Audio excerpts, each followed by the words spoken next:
Today we move to the Laurentian type climate, the classic cool temperate eastern margin climate. It is the zone where continental severity and maritime moderation collide. That is why it feels like a climate of contrasts. In this video, we will build it properly. First, where it occurs and why it exists only in two northern pockets. Then, why it sits between the British maritime world and the harsh Siberian continental world. After that, the seasonal pattern, the North America-Asia contrast, the Japan exception, and finally, the vegetation and economy that emerge from this climate. Learn the mechanism and the name becomes easy. To understand Laurentian climate, place it between two familiar extremes. On one side, the British type, which is maritime and mild. On the other side, the Siberian type, which is deeply continental and severe. Laurentian climate sits in between. That is why it is called an intermediate or transition zone. It borrows from both worlds. This is where most aspirants get it wrong. They start thinking in terms of tundra, taiga, or deciduous belts. That is not the first lens here. The first lens is climatic extremity. So the right mental model is this. Laurentian climate is the bridge between oceanic influence and deep interior continental influence. That one idea will keep you from mixing it with vegetation zones. Now log the distribution. This climate is found in only two specific regions, both in the northern hemisphere, mainly between 40 degrees north and 60 degrees north. One pocket lies in northeastern North America. The other lies in northeastern Asia. And that only matters. This is not a climate with broad global spread like Mediterranean or British type. It is geographically restricted. So if UPSC frames a map-based statement and starts placing Laurentian climate in the southern hemisphere or across broad mid-latitude eastern margins everywhere, that is your warning sign. Two pockets. Northern hemisphere only. That is the base map you should retain. Now the obvious question. If eastern margins exist in the southern hemisphere too, why is Laurentian climate absent there? Because the required landmass is missing.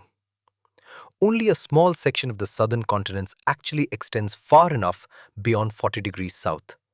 And even there, maritime influence remains too dominant. So the conditions needed for a true cool temperate eastern margin climate never fully develop. This is the trap you should not miss. Do not go looking for Laurentian climate in Argentina or New Zealand. They do not host it. The southern hemisphere has too much ocean control and too little continental depth in the relevant belt. And without that continental depth, the Laurentian contrast never forms. Now come to the seasonal character, because this climate is built on contrast. Winters are cold and dry. Temperatures fall well below freezing and snowfall can be deep. Then the system flips. Summers are warm and wet, with temperatures reaching roughly 25 degrees Celsius, along with heavy rainfall. So this is not a year-round rainy maritime climate, and it is not a permanently dry continental climate either. It combines cold, dry winters with warm, wet summers.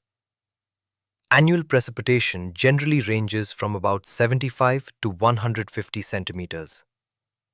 And here is the important refinement. Rain may occur through the year, but about 2/3 of it falls in summer.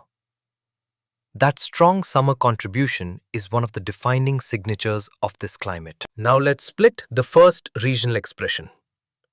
North America, the more uniform version. Here, precipitation is spread fairly evenly through the year. Why is it more stable? Because the Great Lakes and the Atlantic Ocean act as thermal stabilizers. They reduce extremes and smooth out the seasonal pattern. Then there is another major factor. The meeting of the warm Gulf Stream and the cold Labrador Current. That contrast creates dense fog, mist, and rainfall, especially around the Atlantic side and Newfoundland region. So, North American Laurentian climate is not purely continental in behavior. It is strongly moderated by adjacent water bodies. That is why this version looks more balanced and less dramatic than the Asian one. Now shift to Asia, the dramatic version. Unlike North America, rainfall here is distinctively seasonal.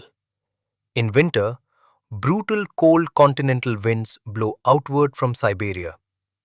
These winds are cold and dry. In summer, the interior heats up strongly. Low pressure develops, and moisture is pulled in from the Pacific through the southeast monsoon. This is where most aspirants gain or lose marks. Think of this as a cool, temperate monsoon climate. The mechanism is essentially monsoonal, just shifted into colder latitudes. So the Asian Laurentian type is far more seasonal than the North American type. Winter is a dry continental season. Summer is the wet monsoon season. That contrast is the heart of the Asian pattern. Now compare the rainfall pattern directly. Take New York as the North American example. Rainfall stays fairly consistent throughout the year. Then take Beijing in Asia. There, rainfall is heavily concentrated into about 5 summer months. That is the cleanest contrast in this entire chapter. North America equals uniform rainfall. Asia equals monsoon effect. And this is not a small distinction. It explains why the same climate label behaves differently on two continents. If an examiner gives you a climograph and asks whether it belongs to North American Laurentian or Asian Laurentian, seasonality will decide the answer faster than temperature alone. Now comes the most interesting exception in the chapter. Japan. The question is simple.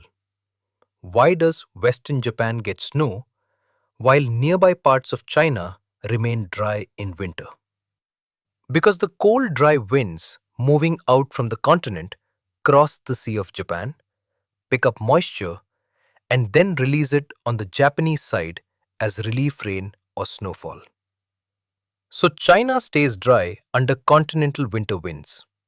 Japan, after the sea crossing, gets moisture-loaded winter snowfall. That is the sea effect logic. And one more thing you should retain carefully. Japan has two rainfall maxima. One is the plum rain in June. The second is typhoon rain in September. That dual peak pattern is a favorite trap in objective questions. Now move from climate to vegetation. Laurentian climate is a transition belt, and the vegetation reflects that beautifully. North of 50 degrees north, the dominant cover is coniferous forest, really an extension of the taiga world. South of 50 degrees north, conditions become suitable for deciduous forests, especially oak, beech, and maple. So 50 degrees north works like a rough transition line. This is why the chapter calls it the Great Transition. The climate is transitional, and the vegetation is transitional too. One side points toward the colder conifer world. The other shifts into temperate deciduous forest. That north-south change is worth remembering because it links latitude directly to vegetation structure. Now the economy begins with the forest. In this climate, agriculture is difficult across large areas because winters are long and severe.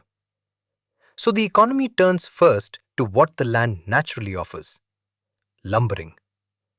That is why this is called the green gold economy. The key industries are straightforward: timber, paper, and pulp. And there is a practical point here that many students miss. Winter is actually the best season for logging because frozen ground makes it easier to move heavy logs without sinking into soft soil. So the climate that restricts agriculture also creates a seasonal advantage for forest extraction.